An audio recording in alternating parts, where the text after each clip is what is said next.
sometimes less is definitely more. Oh, shit! Welcome to WatchMojo.com, and today we're counting down our picks for the top 10 movie franchises that overstayed their welcome. Real shame. For this list, we're looking at movie series that were at one point beloved by legions of fans, but which have now fallen into disfavor with the general public and are considered past their prime, to put it politely.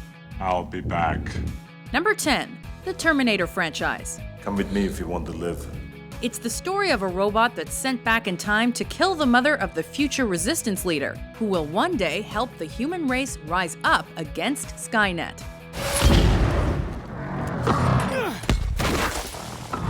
Brought to life by brilliant acting and masterful storytelling, the 1984 original and its 1991 sequel explored themes of human destruction, man's dependency on machines, and fate. Look, you have heard enough. I have answered your questions, now I have to see Sarah Connor! But fights over copywriting and too many writers have left many confusing issues with the plot in later films. Not to mention the same story in Cyborg have been rehashed one too many times.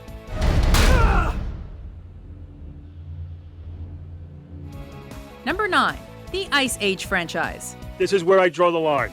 Ice Age started as a funny little movie that had a sloth, a saber-toothed squirrel, and Ray Romano. In fact, without me, there wouldn't even be a you. However, after a slew of sequels, each less successful than the last, the franchise is treading on thin ice. The original gang of Manny, Diego, and Sid has grown to include Manny's wife, their daughter, 2 possums, Sid's grandmother, and so many other peripheral characters we can barely keep track. Oh, what a mess. Together, they have faced the Ice Age, global warming, dinosaurs, and pirates. Okay. And we're just about ready to see them go extinct. Do we have to bring this crap? I'm sure there's crap where we're going. Number 8, the Underworld franchise. I'm Celine. In 2003, we entered a world of death dealers and lichens, and Celine was our guide. Whether you like it or not, you're in the middle of a war that's been raging for the better part of 1,000 years. A blood feud between vampires and lichens. Werewolves. And, to be honest, we can't blame the creative minds behind this one for milking Kate Beckinsale in a skin-tight leather suit. However, the magic of that first film faded with each new edition, because there are only so many ways to tell the vampire werewolf story. Thank you, Coleman. The obvious escaped me. Even worse, the third film took Celine virtually completely out of the equation and floundered almost irrevocably. While she came back for number 4 with its uninspired 3D, the damage was already done. Hold your tongue!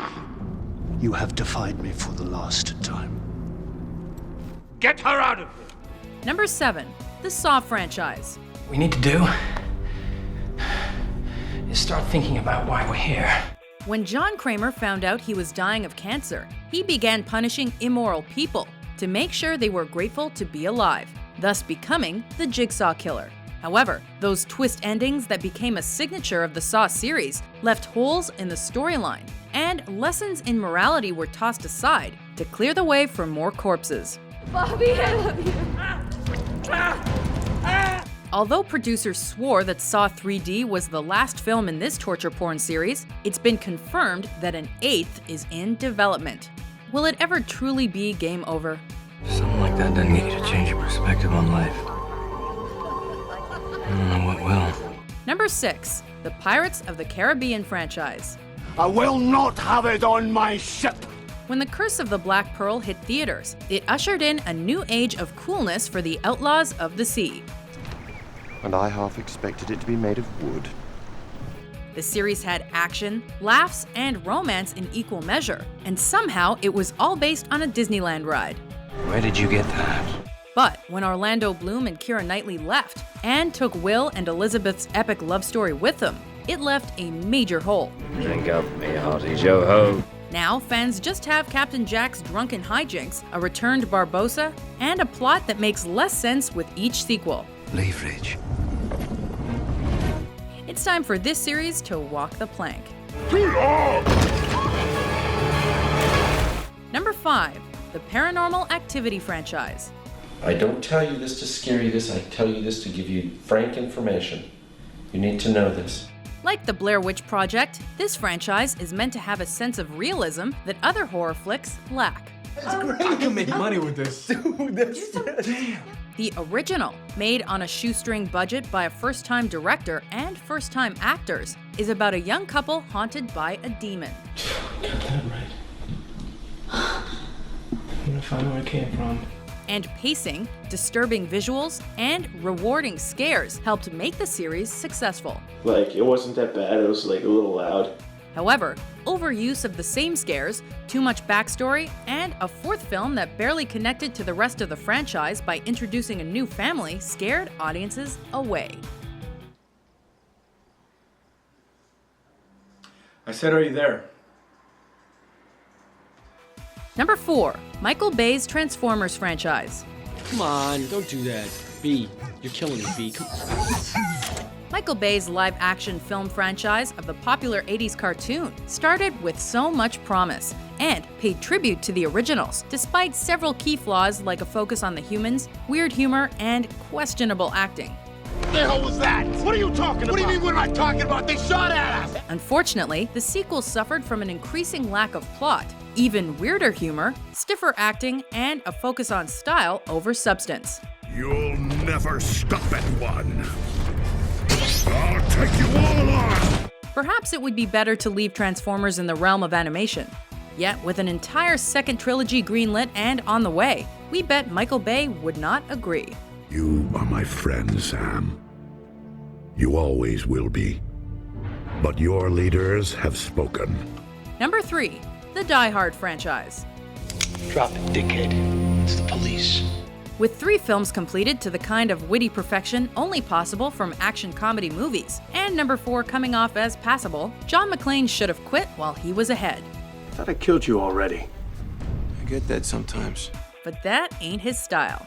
Instead, Part 5 follows him to Russia to visit his son. Gonna shoot your own father? Shouldn't be here, John. Once it's discovered that his son is CIA, it's all about him, leaving McClane to be the sidekick in his own movie. Still my kid. Plus, there's all this cartoony action that makes things way, way over the top. However, that scene where McClane talks to the cabbie is amusing, kinda. Yeah, you sing good. This little town blues, I'm melting your way, yes I see. Number 2, the Scary Movie franchise. Okay, I don't care what it says. When did the Scary Movie franchise become more about sequels and less about satire? Well, either way, that's just things like hell. Thing like a mother, man. It feel like it's a hornet up in there. Originally created by the Wayans, the first few installments were funny and entertaining retellings of Scream, I Know What You Did Last Summer, The Exorcist, and other horror movie greats. Lately, well, it's a pretty bad sign when the creators and lead actress jump ship. I'm so sorry. Plus, this is a series that's been keeping Charlie Sheen employed with its last few entries. Insert joke here. But if you don't vent your emotions, they just well up inside you and burst out. The harder you try, the harder it all gets. Before we reveal our top pick, here are a few honorable, or in this case, dishonorable mentions.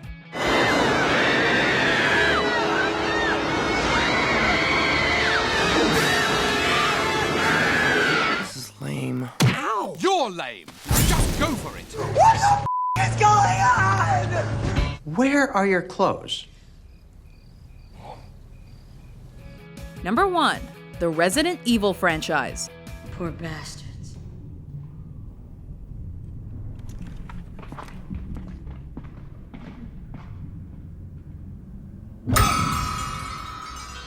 It's always risky to make a movie based off a video game, but Resident Evil was one of the few that succeeded, originally, even though it abandoned key elements that made the games iconic.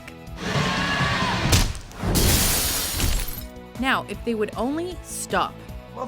Please. After several uninspired films that happen to have zombies, clones, and other generic forms of cartoony action, we wonder if we have to throw ourselves at the mercy of the Red Queen to get this franchise to reboot or die. Are you going to be alright?